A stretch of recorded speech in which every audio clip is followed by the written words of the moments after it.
গত 16 বছর ধরেই ওপেন অস্ত্রবাজি করতেছে, তারা ওপেন অস্ত্র নিয়ে ঘোরাঘুরি করতো। সো এখন 3 তারিখে এবং ইভেন 5 তারিখেও তারা অনেক অস্ত্রবাজ, আমি যদিও ওই দিন কুমিল্লা ছিলাম না, অনেকেই অস্ত্র ওপেন ফায়ার করেছে। এই ধরনের বহু কমপ্লেইন আছে, বহু ছবি আছে। আমি আশা করব যে প্রশাসন যত দ্রুত সম্ভব তাদেরকে রিকভারি করতে হবে।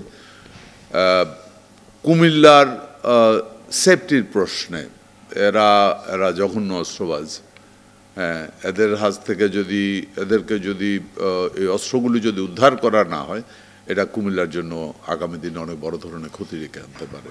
সো আমি প্রশাসনের কাছে জোর দাবি জানাবো যত তাড়াতাড়ি সম্ভব 3 তারিখ, 5 তারিখ এবং এই আন্দোলন চলাকালীন এবং তার আগেও যারা এখানে অস্ত্রবাজ তাদেরকে সবাই চিনে, তারা অস্ত্রবাজ, তাদের কাছে অস্ত্র আছে। সো তাদেরকে ধরা এবং অস্ত্রগুলি রিকভারি করার জন্য আমি প্রশাসনের কাছে জোর দাবি জানাচ্ছি।